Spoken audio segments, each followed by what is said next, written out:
ask you that again. You can. Casey likes to lighten up the mood a little bit. Oh my, I love it. This is great. Oh my gosh, Casey.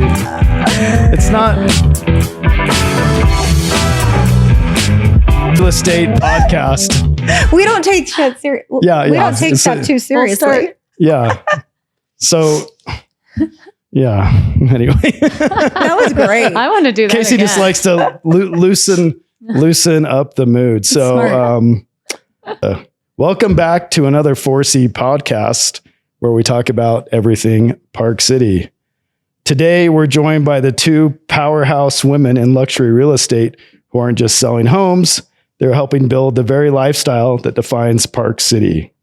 As founders of Selling the Slopes, Christie's International Real Estate, they're known for their deep roots in the community, relentless work ethic, and unmatched knowledge of the market. So please welcome Rachel Retzer and Molly Crosswhite. Thank you. Thanks for having us. What a good intro. Thanks for having us. We're so happy to be here. So I always like to kind of coin whatever we're doing here today. And I think to me, the phrase is selling the Park City dream, lifestyle, legacy, and luxury with Selling the Slopes. I love it. Which is you guys, right? So tell us a little bit about Selling the Slopes for people that don't know you. They must be living under a rock, but sure. Yeah. You're funny.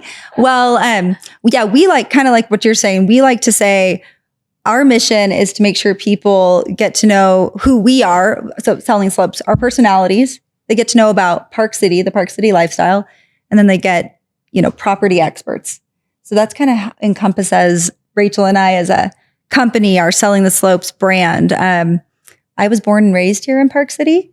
My dad was one of the largest developers for about 3 decades here. So I always say that Park City real estate really runs in my blood. yeah, you kind of stole my first question already. Sorry. So that's great because really it talks about you're Park City native. And one of the things that you talk about is your dad was a developer, right? He did tons of projects. So how have you seen Park City change since you grew up to where it is now? I mean, there has been so much growth, as we all know. Park City still has the charm and all of the draw that it did when I was little. Like the outdoor lifestyle hasn't changed, right? There's still endless amounts of trails. We have more reservoirs now. But of course, the community has changed a lot, but I really think for the better. I think that we have attracted a huge amount of people from all over the world, quite frankly, but that do really appreciate and value the Park City lifestyle. And so, for someone like me, if it weren't for the growth that this town has seen, I wouldn't want to still be here because I think it would be pretty boring. But we've got all of these incredible people that are coming and contributing to the community. And I think enhancing it in so many ways from, bringing in really great art, dining, entertainment, and just they're kind of enhancing what makes Park City special in the first place. Great. Now, Rachel, you're not a native, but you've lived in multiple neighborhoods in Park City. Kind of tell us a little bit about what brought you to Park City, and how, living in the community has kind of influenced your ability to match clients with homes. Yeah. Well, I was from Pinehurst, North Carolina, and did development work in Florida and North Carolina. And when I came out to Park City, I thought it'd be temporary. I was only coming out to our second home. We had a second home up on Lowell Avenue in Old Town, right across from what's now. So you're one of those lucky people. You already had a second home. We had a second home right across from what's now King's Crown. So right at that lower level on Lowell. And I always thought, could I live here forever or is it too cold? But I drove out and never turned back after 16 years. So I've been here 16 years full-time, met Molly within my first week of being here. We started collaborating on some real estate with my marketing and development background. And there we go. But starting in Old Town was unique because I had little kids. So I made my way out to Silver Springs, Jeremy Ranch, and now I'm back in town in Prospector along the rail trail and have settled in very nicely. And I just love the in-town conveniences and being close to historic Main Street. That's great. So what I always find about interesting and why I've enjoyed doing this podcast is I get to bring in all these people. I've been in Park City since 2003. So I built all these relationships through my architecture career and now the 4C group. And it's funny because every time I start talking to people that come on, it's like there's always this connection somehow to the people. And so, you know, our kids are basically the same age. So our daughter, I have 2 daughters.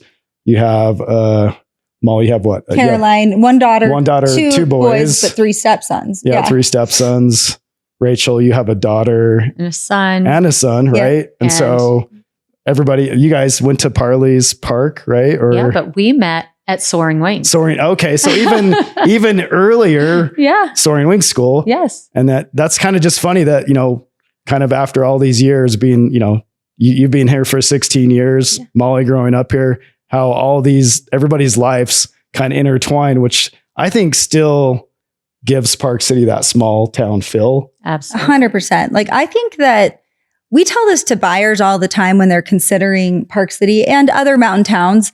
We know that Park City is a melting pot, right? There are people from everywhere. I'm definitely an anomaly being born and raised here. Mm-hmm. And because of that, it's like such a warm and welcoming community because everybody is from somewhere else and they want to welcome you in. They want to create new relationships. I think there's a really incredible amount of energy put into like contributing to the community too. And so many opportunities for people to do that. Yep. And, you know, we had Beth Armstrong on last week, and one of her big things is, you know, she was the membership director at Promontory, now at Marcella. And one of her big things is, you know, going to all these charitable organizations. And that's really where you see a ton of community.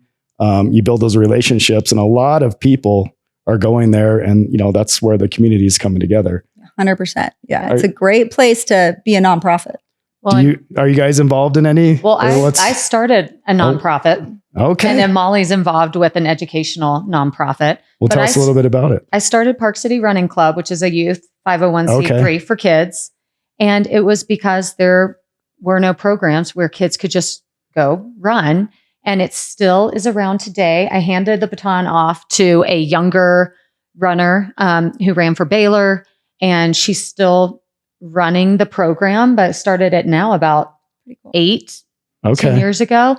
But that led to so many incredible relationships. And I think Molly was talking about community and that connection. It's also this connection to nature. I mean, when you are out with kids running, whether it is raining, snowing, sleeting, sunny, it brings you together in a way that you can't imagine and explain. And I think that's another happiness factor here is we're all so connected to the outdoors. Well, and that's true. So, you know, on the 4C group, we obviously have our core values, which is up there. But one of our thing is people, our clientele are people that enjoy that outdoor lifestyle. Yeah. Yep. And that's what brings them to Park City. Yep. Totally. So let's talk, you mentioned briefly how you guys met, but what inspired the creation of Selling the Slopes? Okay. Well, yeah. So Rachel and I, we were introduced because at the time we were both like really competitive long distance runners. Okay. And it is tough to find somebody that when you're training to win half marathons, it's hard to find somebody that can run the same pace as you. Somebody that you feel you can go still run with, but you're going to beat them still. And we chat the whole time. No, it wasn't even that. It was just like to find somebody that was running like a sub 7-minute mile for 10 miles at a time, you know. So we like, this is not a bragging podcast. This is about real estate. I'm not claiming to do that anymore. Yeah. I can't keep in high school, I ran a 5:20 mile. So never did that. I've never done that.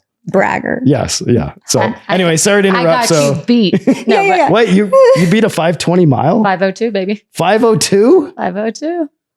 What? Had the school record for a long time until it was beat. Because now girls they're so crushing fast. 5-minute miles. That's crazy. Yeah. But anyway, let's stop bragging. Okay. All right. So we were both running 7-minute miles. You're super cool.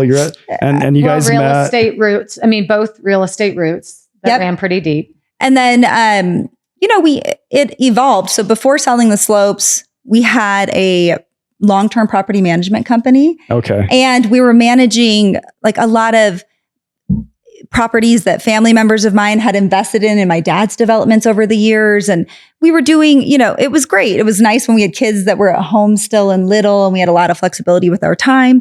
But that naturally evolved into these renters becoming buyers. And so that, led to us going, all right, let's focus on sales and not do the management once the kids were all in school full time. And then, Rachel and I have like a really unique and special relationship where I think that the client experience, if you're with me or her, you're going to have a similar experience, like a day out with us looking at property.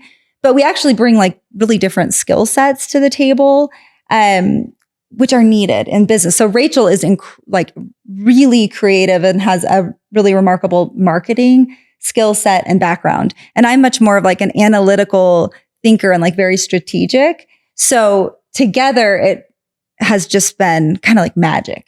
You got the yin and yang going there kind of.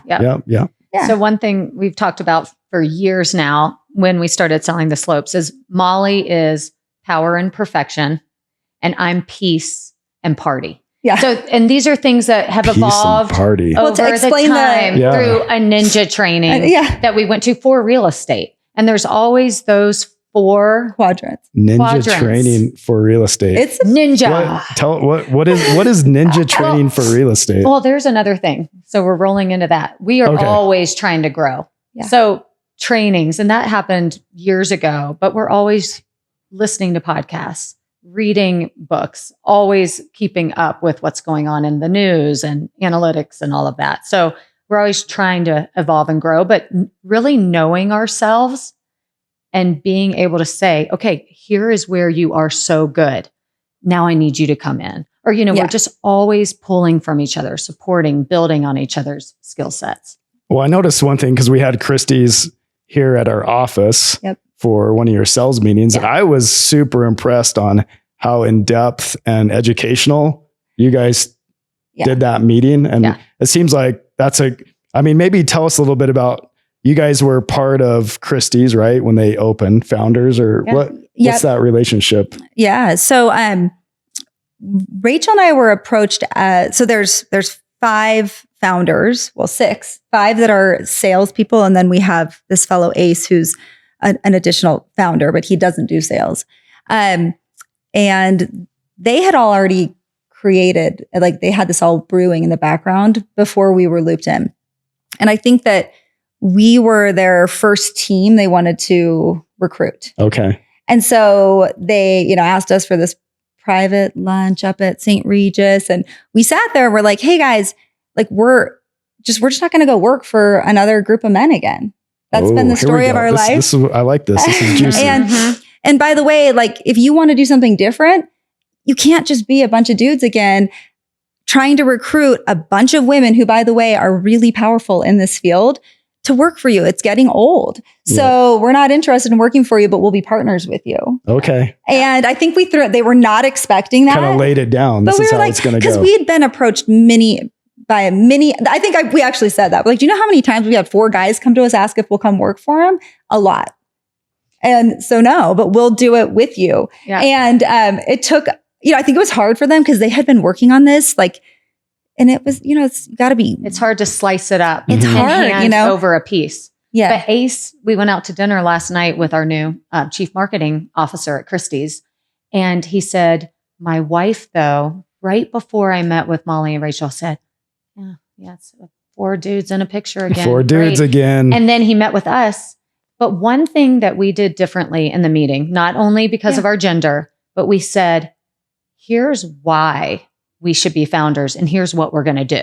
Mm-hmm. And they went, oh, wait, what? Yeah. Because they're everybody's used to being taken from. Take. Yeah. And we were like, here's what we're going to do. This is how we'll help. This is why we should be on this founding team. And so they said that was the first group or anyone that had brought that up. Bringing it was value all to about, the it was all about, well, what can you do for me? Yeah. And we are definitely all about, and this is how we work with clients. And real estate agents are our clients, right? Yep. And so we're like, here's what we're going to do. Here's how we're going to collaborate. Here's what we're going to bring to the table. Here's how we can make this different. I like that. I mean, to me, that's that abundance mentality, right? And Yes. that's how I approach it. And, I still have lunches and hang out with other architects in Park City, other builders, interior design firms. Cause to me, there's enough great work out there for everybody. And I always feel like the client's always going to find the right fit. And we're not going to be the right fit all the time. A lot of the time we are the right fit, but it's an abundance mentality. And yes, we're competitive, but we're still trying to live together in this community, and we're all trying to come together and make it better. And that's kind of what I hear out of that story is like, hey, we can bring some value to you guys. This is what we want to do. This is our vision. And, senior sales, your sales team here, I felt a lot of that about what was happening. And tell you the truth, that was one of the reasons, so disclosure, my daughter, Carmen, is on an intern for you guys this summer. And we love her. And so I have a lot of connections into the real estate community. And when I saw that, and I know you guys, and obviously I have a connection with your husband, Jonathan, but to me, it was like, hey, if you're going to go work in real estate and learn, this is the team to come to. We love having Carmen. We do. It's so fun having her. And we also recognize that part of us remaining relevant, we've got to bring in Carmen's people. She is young. She is smart. She's motivated. She's well connected. She's lived with you and learned, just like I did with my dad. There's so much to take away from that. And hey, we're both 45.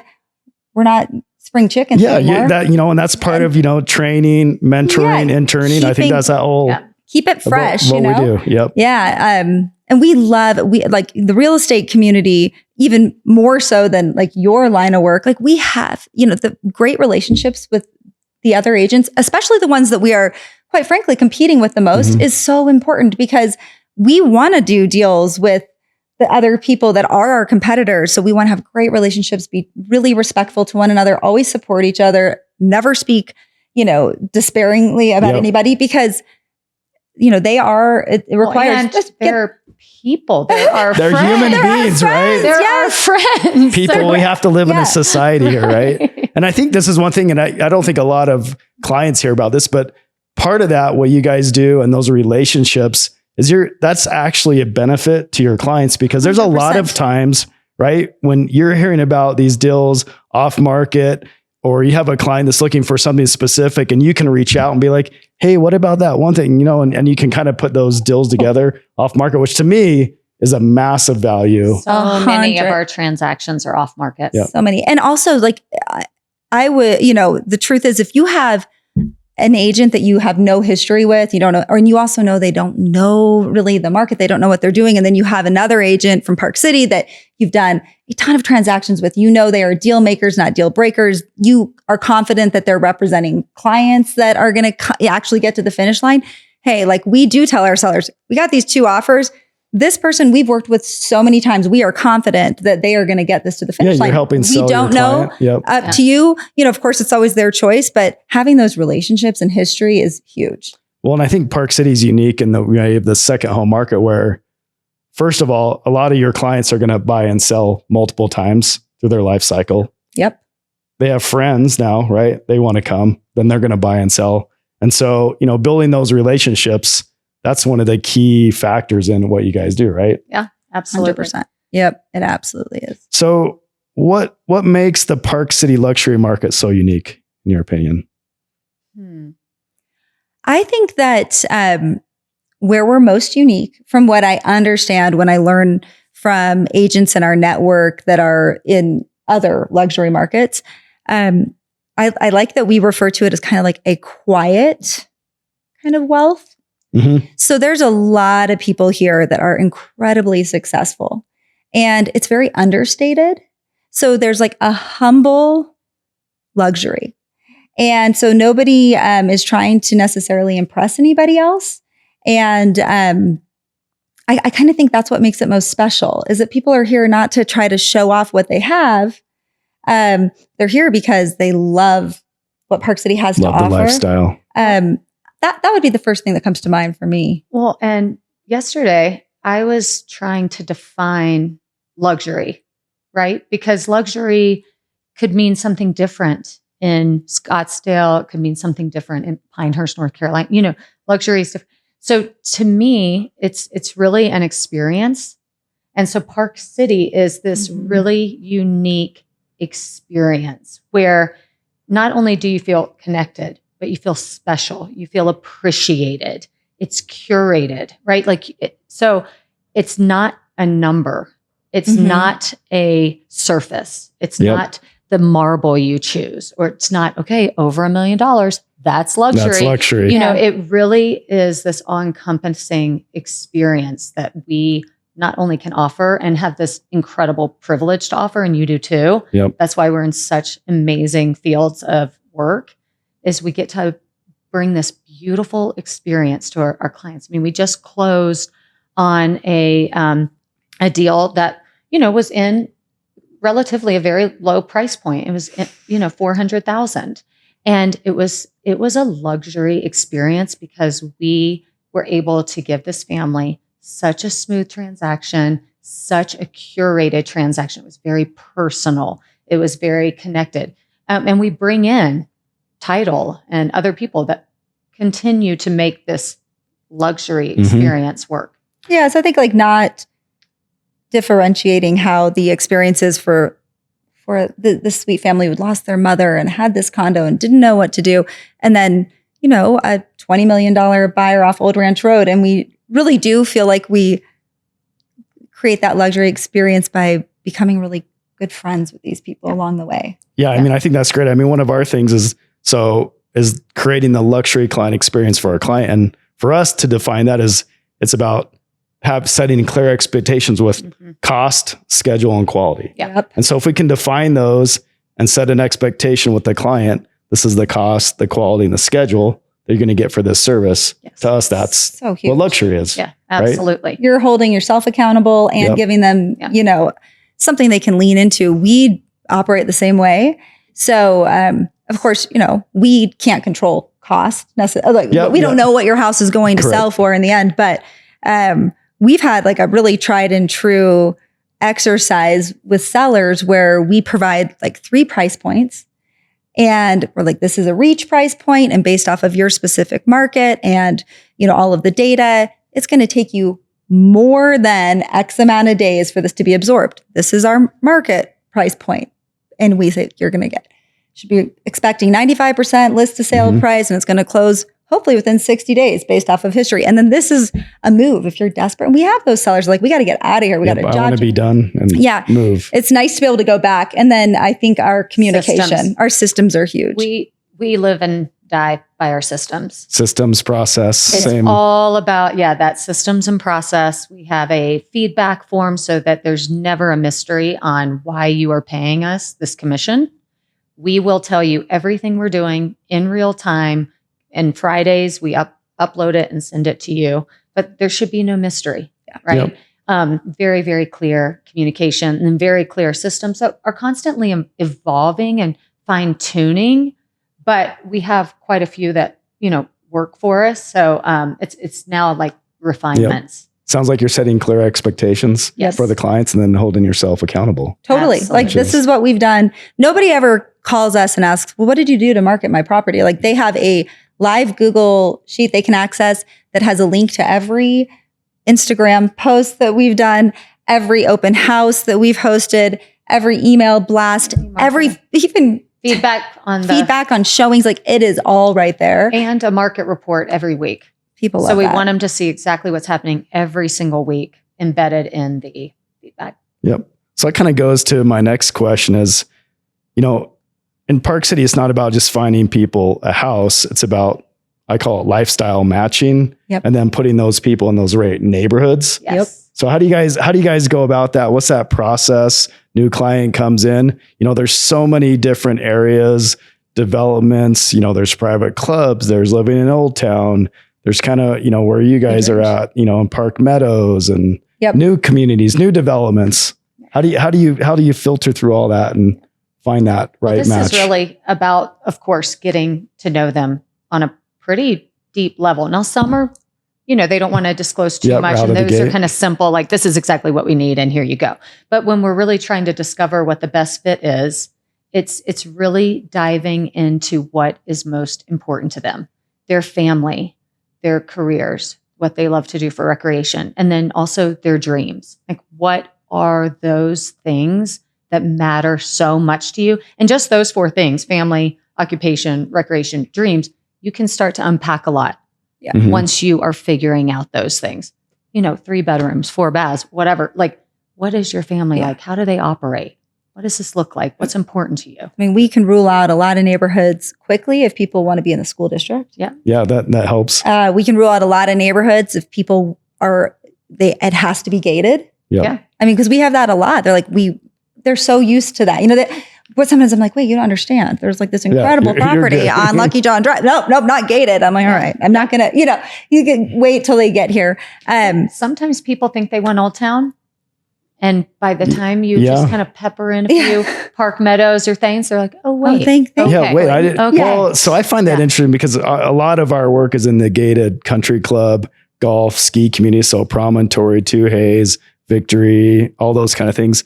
But all those developments have their own in-house sales team. Yep. And so a lot of their marketing brings these people in. I think what's something that's unique about what you guys offer at Selling the Slopes is you can sell everywhere. And so you're able to help curate that experience more. And sometimes I do find people come in and, they get sucked into those developments, which is great because they're all fantastic and they get a house. But then as they've lived in the community for a few more years, they start to change. And then they just like, well, I'm going to go explore this and this. But I think somebody, coming to Park City that maybe doesn't know, I think there's an advantage to coming to somebody like you guys. And to speak on the club communities, we take those, we have a lot of fun, but we take them very serious. We always want to know what's going on the wait list. What membership fees have changed? How many lots are available right now? How many developer lots we really want to know those club communities because they're so special. Yep. Well, Park City is now number 2 ranked ski town for golf club communities. And so it's really— Didn't know that. There you go. There you go. I mean, so Molly and I have to get a PhD or a master's degree each club. in the club communities. We need to know them. And when somebody calls, we need to be able to differentiate, and talk about the Markham-Mira course versus, what's going on over at Glenwild and just all the things. So if somebody's really interested and they kind of they come to you guys, you're showing them all the communities, they kind of hone in. You guys then go work with the development and sales team to really get in there? Yeah. Okay. Always, For the amenities and all. Because you got to do the amenities tour. I do think if you're considering Park City and you want a club community, they're all very different from one another. They're very different. And it's easy to just, call up, the number on the website and go right there, but they're not going to tell you about the differences between Victory and Two Hay or Promontory and what's happening over at Marcella and Glenwild. And so I think that, we love our agents that we work closely with and we have great relationships with them inside every gate. But like you said, they have to work. They're selling that. They're selling that. That's it. So they're selling the best of what they have in that community. Absolutely. And there's nothing wrong with that. Solon, we've done a lot of club tours. Of club tours. And we've owned our own property within certain, I used to own in Promontory. We know we try to know so many ins and outs. Yeah. And, well, so what's interesting is, so I have a client, we're already signed, he's going to be buying a lot in the Marcella ski side, but those aren't going to come out till September, October, do design. He's not in a rush. So that process could take up to 3 years before he's moving in. So he called me the other day and he's like, hey, I want to come in. I want to buy something. I want to be in a club, but I want something that in 3 or 4 years I can turn quick. So lower price point. And, find out he's working with Matt at your office and they're coming in and giving the tours. But I kind of gave him a 20-minute of, my bias, what I like, what I don't like. And, talked about Promontory, Two Hay and all these different clubs and just sort of, I think that's a great experience for somebody to come in and basically have a non-biased option for all those amenities. Totally. To give them the right buy like that. Right. Usually we like to kind of give an overview. Even, a lot of times just locational rule certain area, some clubs out. And then, when they kind of hone in on like, this is what we're loving. This is what we're feeling like. This is speaking to me more. I love Deer Valley. Like I really like the Empire Tower, okay, then let's like focus on Two Hay and then once we kind of narrow down, then we do those really in depth where we absolutely need the on-site staff and sales agents they're the experts there. Yep. So not afraid to work with. No, we love teams. it. We love working with other agents. Yeah, I love that. I love that experience that you guys aren't afraid to go out there and do that. So let me ask you this question. What are clients looking for today that's different than 5 years ago? Wellness. Everybody wants wellness. Are we singing? Doing some Sound of Music? All right, let's do it. We just did this morning. We were just Hold on. Me. No, yeah. Instead of like the $50,000 wine cellar package, which is still popular, but we're seeing the sauna, the cold plunge, the steam, the gym, the wellness features. People are really taking their health seriously. I think everyone's doing or seeing the research on how beneficial it is for your longevity. If you want to be able to climb these mountains, they're like, I got to have that infrared sauna. And there's so many spaces where you can do it, underneath the garages and all these ways that you can save a little money and have all the wellness features that you could imagine. I would say that. And I think that now that it's becoming a lot more accessible, like smart home features, even in homes that aren't, 10 million plus. Like for a long time, that was like just a super luxury thing to have. But now it's like, we're seeing it in a lot of product.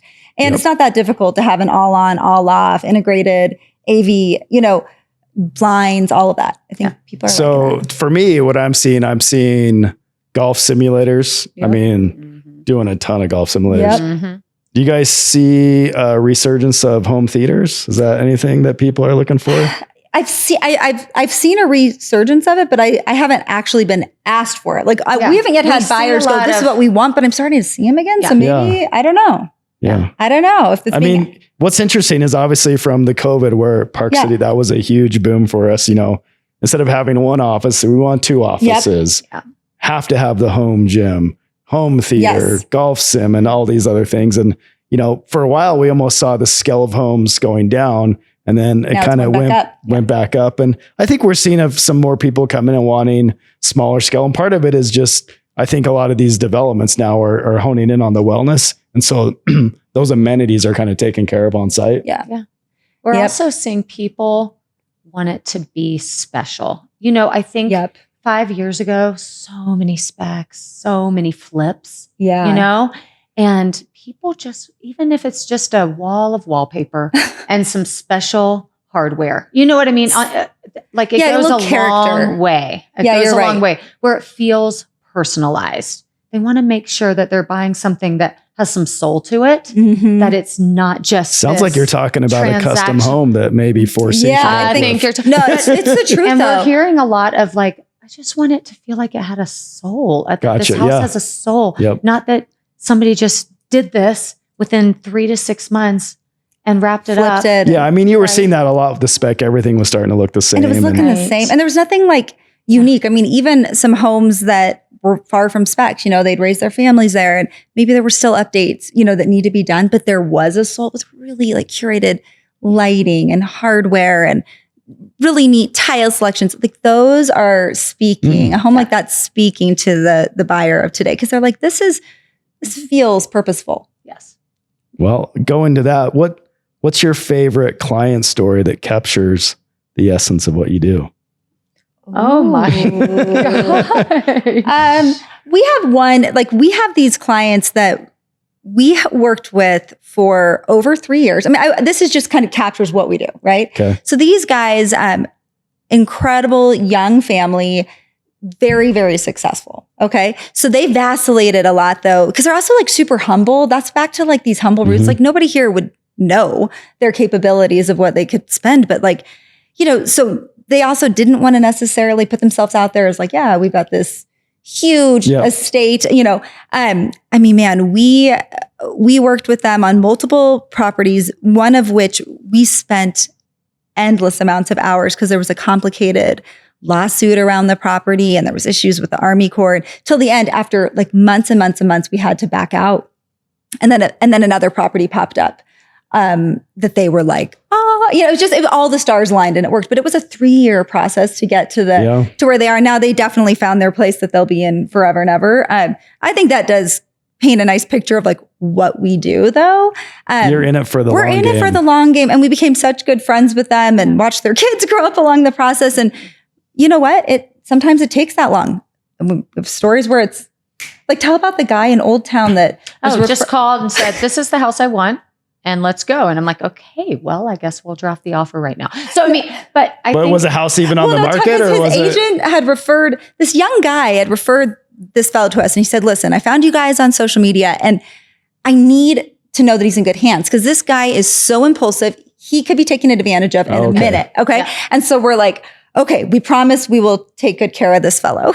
And he was exactly like the kid said. He was like, oh, let's buy it. Like, I'll wire the $4.5 million. Let's go. Next week. And we're like, slow down, and we got him the right place. But it was never met the guy, start to finish, that thing done. And well, I did end up spending some time with him. But I think when Molly touched on it, I think it's when we are able to build this ongoing relationship with the client. And of course, in the end, they have the happy ending and it's, we will like, it is such a great feeling and especially just leaning on each other. We call it a lot of times, we call it a partnership. Yep. Another cool thing that we did, and I do think this is, it's unique and it is due to our relationships. We had a deal where these are neighbors from when I was a child of mine. They had lived in the same home for 40 years, really special lot. Then we had these clients that had been waiting for like the perfect, they were willing to wait for the perfect space and they really did want to build, but we had to find the right thing.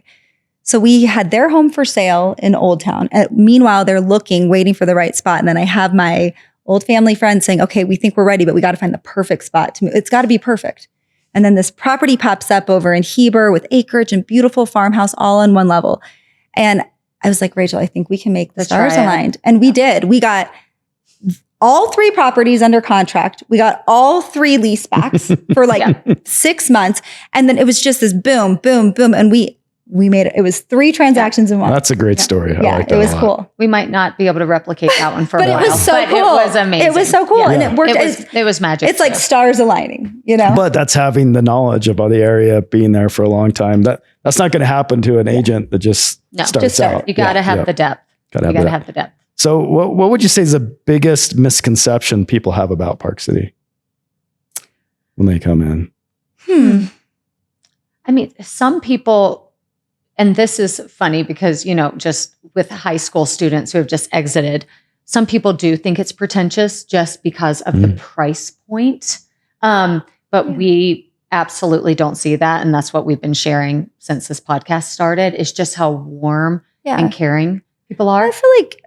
I kind of feel like Park City had, maybe I'm only hearing the good stuff, but I feel like Park City has a really good reputation. When we are in when we're doing big networking conferences with people from all over the world, like the message that we hear, I think is pretty accurate. That Park City is so, we hear everyone's so nice. I'm like, they're nice because they're happy. Yes. And Rachel, you kind of touched on it because I have that conversation with the clients a lot where they come in and they're like, hey, just so you know, we're not those people that are going to this. I'm like, that there's not those people. Like, they're not really here. Don't worry about it. Yeah. So they are worried about it. Yeah. They are like, hey, just so you know, we're not those people and want to spend this. And we're not going to want you to fly to, Rome and pick out the stone. And it's like, well, we actually don't really do that often, just so you know. Yeah, so, even in the club communities too, even in the it's just chill. But I think Park City has, established a pretty accurate reputation. I mean, maybe within the state, I do hear, I think maybe Salt Lake people think Park City people are snotty or rich or whatever. But I feel like when it comes to communities around the reputation we have around the country, I feel like it's accurate. I think it's good, and I think it's only getting better. I don't think it's going in that positive direction. Yeah. Have you ever had a deal ruined over, what's the most petty thing you've ever had a deal fall apart on? We didn't have this one fall apart, but it almost did. We had this transaction up in the Colony, and it was one of those where it was a pretty emotional seller. And I think there was, I think that there had been a death in the family. And anyway, got down. This is $16 million transaction. And the seller kept taking stuff. that he wasn't supposed to take. Like The whole inventory list was there. And every time we show back up, like things are just little things. It'd be like, well, where's that throw pillow? This was a huge home, like huge, right? But still our buyers were pretty chill, but he's like, this is starting to get old. Like every time we come, something's is missing. Out. And so at the very end, I will never forget it. It's the final walkthrough. And I was with Paul and I'm doing this. I'm doing everything. And then I get to the front door and like, I'm like, we're done. There's no doorknob. And no, there was a missing piece of wood, this little whittled piece of wood. Okay. That was mounted by the front door. And my buyer's like, where's that? There was a thing there. Like, where is that thing? Where's and I'm like, oh gosh, great. And he had taken it and it was this really sentimental thing to the, whatever. Yep. And it got down, the guy ended up like dropping another 20 grand to keep this little piece of whittled wood. Oh, wow. That's so the deal did not blow up, but it was like, oh my gosh. Well, and we always try to say, okay, we are not going to get in the way of this. No. You guys are arguing about an end table.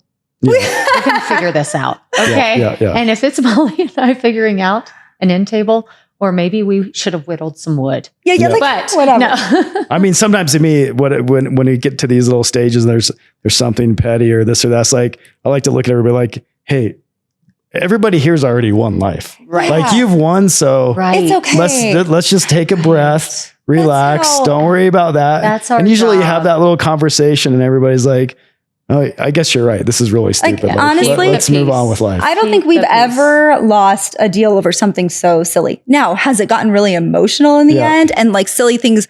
And that goes back to honestly having the right people on the other side of the table too. No, it is working. And that goes back to relationships. Yes. Yep. And just being and being reasonable. And sometimes, we are the people we're working with is very emotional, whatever they're going through. Yep. Sometimes it's divorces and maybe it's, selling a family property they've had forever. And it's, so we have to keep that in mind and always be really empathetic.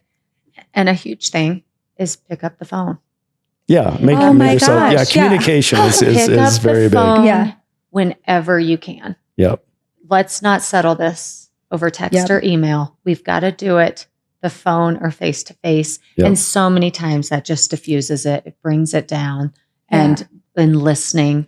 Being very active listeners a lot of times with an agent or a client is usually simple syrup. I guess it's good you don't really have, I've heard some crazy stories about like the garage fridge was gone and now the deal's going to blow up. Like I'm not signing the papers. But that's when we're like, well, there'll be a garage fridge here in 2 hours. Don't worry. There'll be a garage fridge. There will be a garage fridge here by 5 o'clock. Don't worry about it. Just make it happen. Yeah. Not gonna, So is there anything that, what's one thing that clients want or say they want when moving to Park City that later they change their minds about? Do you see something big when people come in and by the time you go through, they're like, oh, never mind. That's not important anymore. One thing that comes to mind quickly for me is like, they think they want horse property and they're going to bring their horse. Right. They're going to suddenly become equestrians and they're going to actually board their own horses. I'm like, no, you're not. Like you're actually probably not. Sounds like your husband when he wants to be a gardener now. Oh, he loves gardening. Oh my God. Gosh. He's incredible. But I feel like that's it's like this. No, that's a great one. You're right. Like a lot of people, I want horse property. Have you ever owned horse? No, never had horses. But never. People think they want 10 acres, but guess what? Sometimes one is it's plenty. Yeah. Does the trick. Yeah. That's good. Yeah. Yeah. And views are interesting. Views are interesting because sometimes people live and die by a view and they could have a perfect home right there, on a cul-de-sac where they can bike all over town and they have the house they want with just a little peekaboo view. And depending on the client, sometimes it works out for them where they're like, you know what? I'm going to just see the view on my bike, on my drive, on my, just depending on. Yeah. That's a great one, man. And sometimes the way that Park City's oriented, depending on the community, the view could be great, but it has so many other implications, like the view's facing west. Sure. And so guess what? When the sun's out in the middle of the afternoon, you can't go enjoy the view because you're getting baked by the sun. Right. And so that's a lot of what we do when we take clients out and show them things, like kind of walk them through all those issues. Like the view's great on this lot, but guess what? The driveway is going to cost you $500,000 to get up on the lot. Oh my gosh, get ready. So those are a lot of those issues that I think, once they realize, right? Like that takes getting them out and just exposing them to a couple other options And maybe even the gated, like we do have the people, they think they're going to need gated. And then they get here and they're like, we gently start showing them the non-gated communities and how safe you really do feel. And I do think that we see a transition of going, oh, actually, okay. That might be okay. Yeah, we might be okay with that. Yeah. Because they're used to Houston. They're used to Dallas. They're used to Miami. Yeah. Is that kind of like you leave the community that's gated and we're just driving over the next one. Oh, by the way, we're just going to make a little stop here. Just, whatever you think, do you want it? And then they stop the car. This is okay. Let's check it out. It's good. Yeah. I mean, you're right. You definitely don't need a gate in Park City. So it's all good. So you've helped so many people find their dream homes. What does your guys' dream home look like? I'm in it right now. I love my home. Like we're in Park Meadows. I love it. But I'm a huge animal lover. I actually did grow up horseback riding and with a ton of animals. So you do need horse property. Maybe. So I think my dream property probably would be off Old Ranch Road, which is funny now because I've had property off Old Ranch Road and sold it and been glad to leave because I thought it was a little not quick, not quick enough to get to and from. But maybe my dream property would be with some more acreage so I could have a big animal rescue there and I'd have a vet live on site and take care of all the animals I take in. Oh, wow. That'd be great. Yeah. Isn't that cute?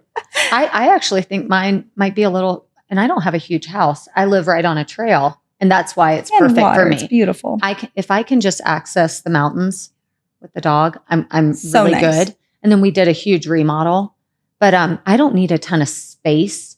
I just need immediate access to the trail and really nice finishes. Yeah. I do really, just really nice finishes and so cozy. You're not looking for so big, right? No, but very, artisan. Yes. Finished, well curated. Yes. Yep. High quality, and then connected to the trail. I don't want to drive to work out. You're like, I got neither do I. Right out the door. You know what? To me, that's a huge one. Is can I go do I have to put my bike on my car or do I just ride from the street? Out. Can I just walk out of my house and get to a trail? To me, that's huge. You're right there too. Huge. I love that East Creek. Yeah. That was so nice. Nothing worse is I got to get in my car for 5 or 10 minutes to drive to the trail. I just want to be able to leave my house, get to the trail. And that's where Park City, I think, has it. Almost every community. There are very few communities where you have to drive to go to get trail somewhere. Access. Yeah. It's nice.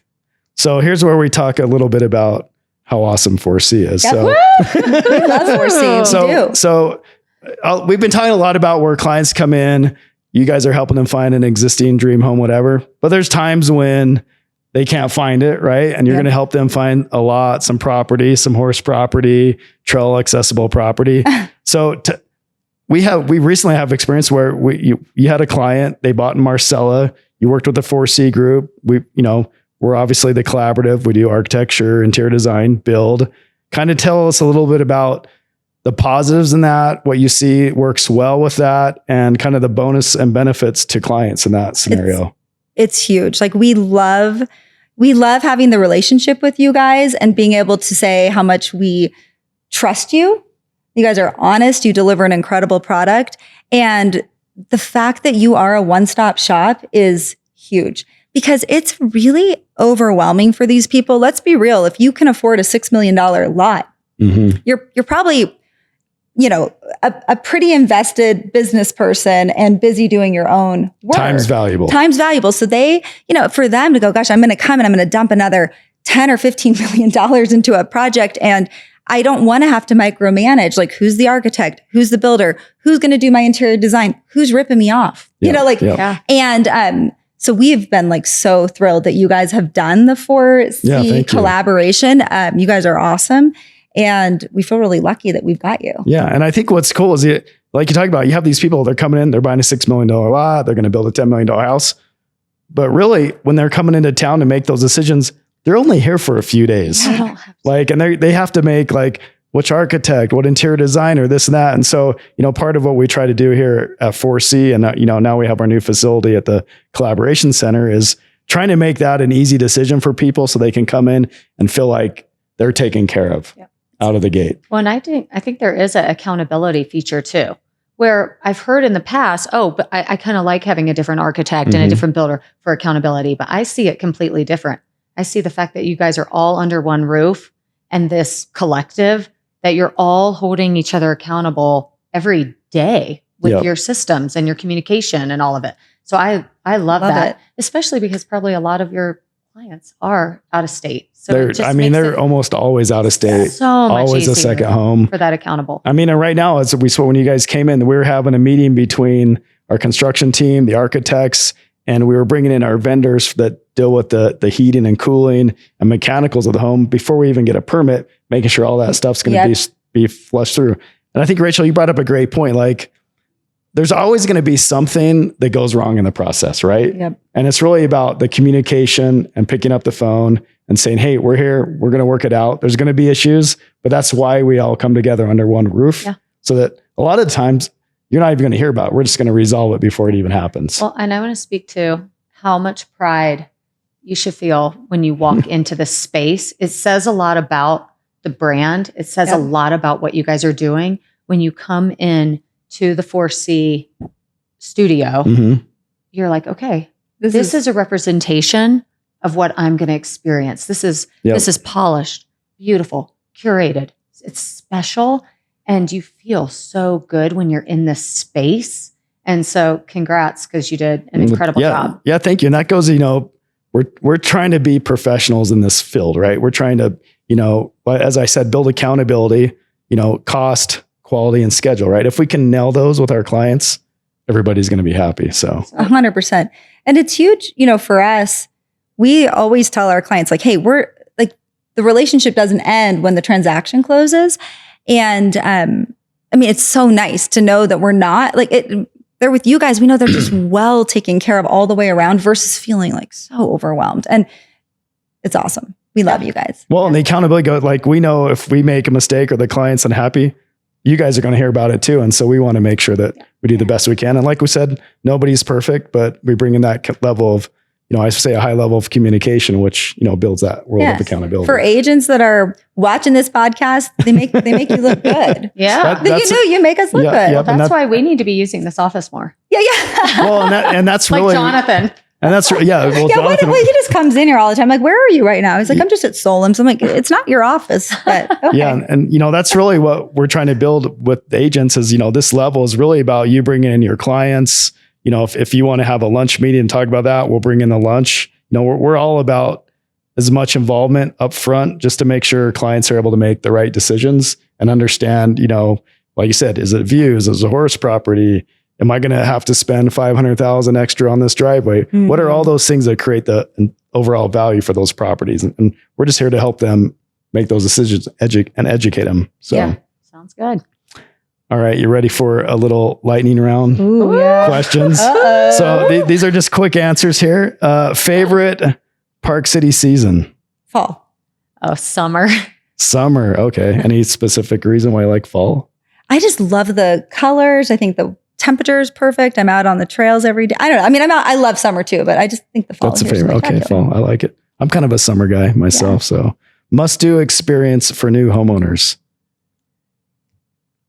How about something fun like taking advantage of the community events like the Silly Market? The Silly Market. The Silly Market. That's a good one. All of those fun events that they put on. Yeah. Savor the Summit, Silly Market. Yeah, those are great. Yep. Favorite après ski spot? My house.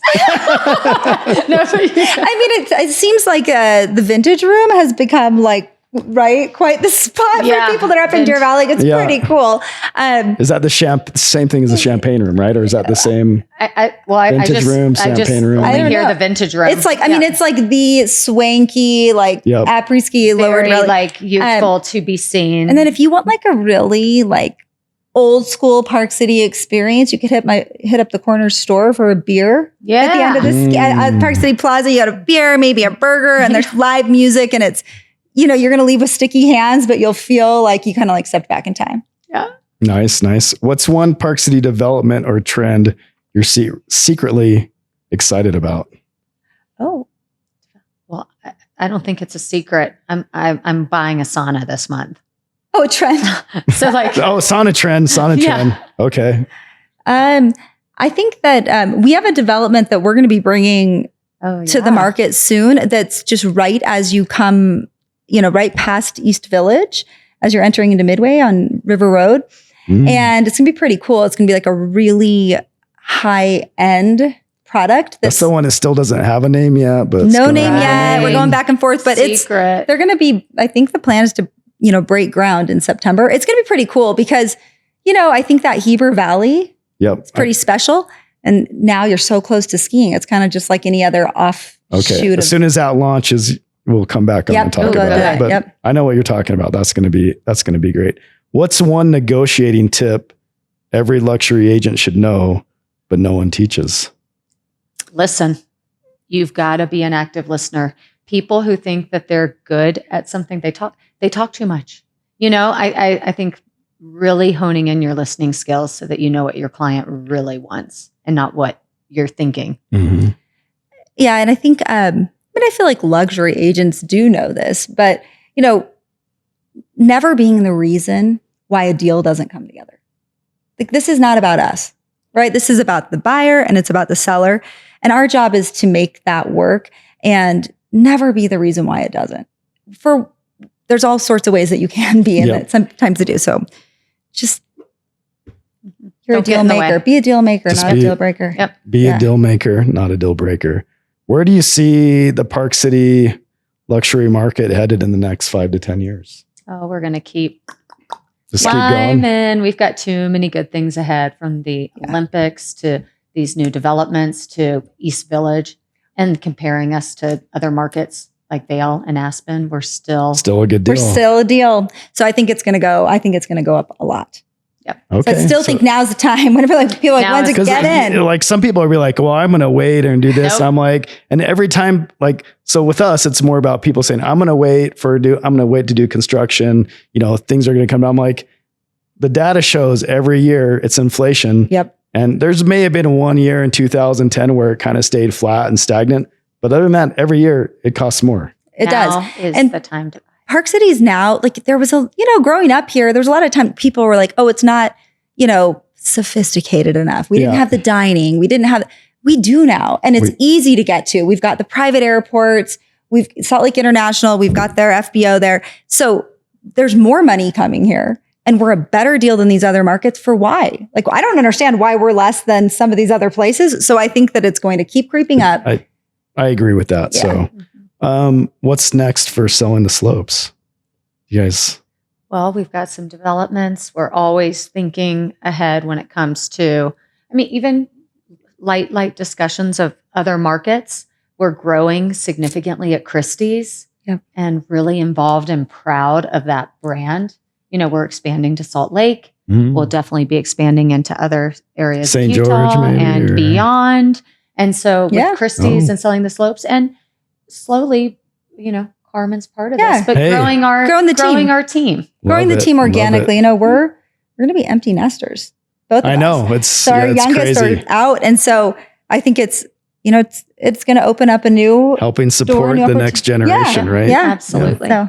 Okay, so final few questions. These are kind of advice questions. So I always like to ask advice to 4C, right? We're always trying to think how we can better. So how can we provide the best experience for our clients from the perspective of real estate agents? I think we've talked about this a little before. Having some deadlines where you kind of cue us in and say, hey, okay, we're at the 4-way. Now would be a great time for you to connect with your client, and we can all come in, have a moment, but knowing some of those milestones, I think would be really helpful and just keep us that much more connected with your process so we can speak to it even more. So really what you're saying is really involve you a little bit more in the schedule, the timelines. And not too many, just a few of those real big deadlines. That way, when you meet your clients that are in town, you can kind of talk about, have an update on the project. And hey, we know we spoke with Solom. We heard that, that issue with whatever, and it all got resolved and it's looking gorgeous. I think that that makes us look good. Yeah. You guys do a great job when you finish the home. Yeah.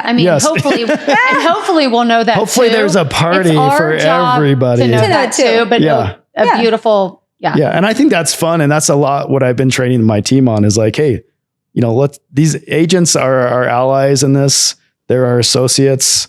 Let's keep them in the loop. They're our best advocate, right? Absolutely. And support. So What's one piece of advice you wish you could give to every buyer before they tour a home that maybe you can't say to them in face? Or is there anything you would? I think, I mean, this sounds kind of cheesy, but like, trust yourself. You know what's important to you. Just really, this is one of the biggest decisions, if not, the biggest decision of your life. And let's go deep on this. Like, really trust what's important to you and help us understand that so that we can collaborate even deeper. And I think it's helpful too for buyers. Like, when they're coming to Park City, we've learned this, like,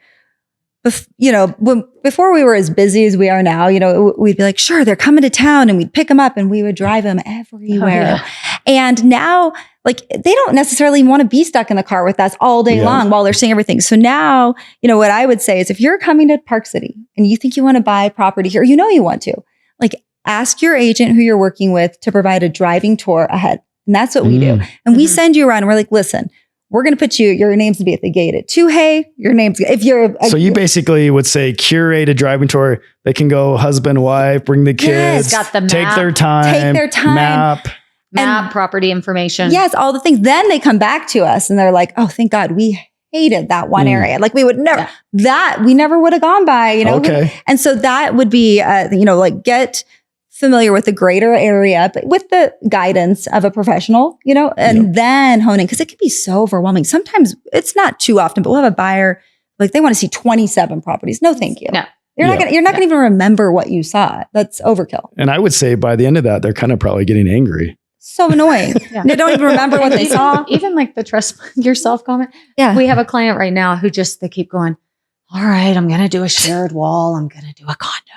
And then every time we go in, they're like, I don't want to share a wall. And I'm like, just trust this process. Let's get you a single family, smaller home. That you don't want to do that. It doesn't make any sense, but trust your gut. Trust your gut. Yeah. Okay. Final question.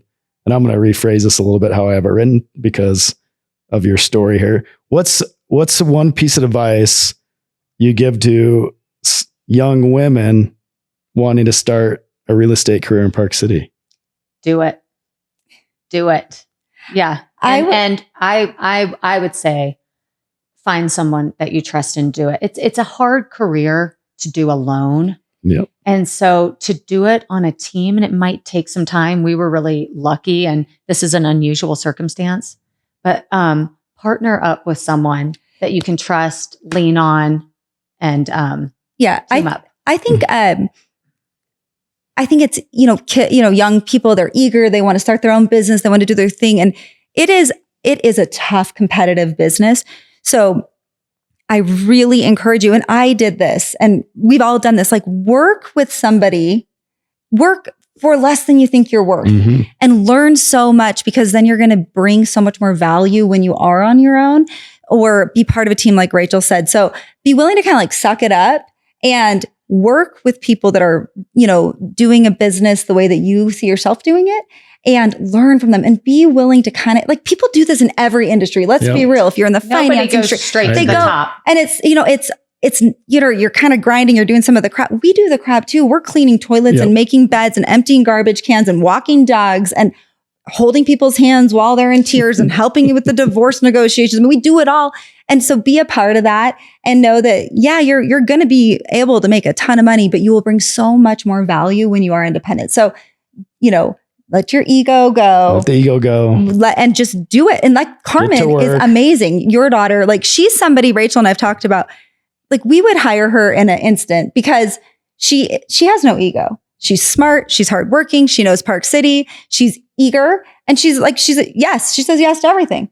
Yep. So she's going to learn so much. And she's also somebody that will be professional, and she's great. So she's willing to sit 3 open houses a week for us right now. She's learning a ton. And so, I would say, find a good mentor. I think that's great. And I think you too at Selling the Slopes, it's amazing what you're doing for the community. And, thanks for we love it. Like, we have so much Carmen fun. Intern there. It's great. Yeah. So we love it. Well, I would say that's a wrap. So what I would say is, hey, we're going to put Selling the Slopes contact information. If you're looking for a house or property, Selling the Slopes. If you like what we're doing here at the 4C podcast, Make sure you subscribe, and we'll see you next week. Thanks, guys. Bye.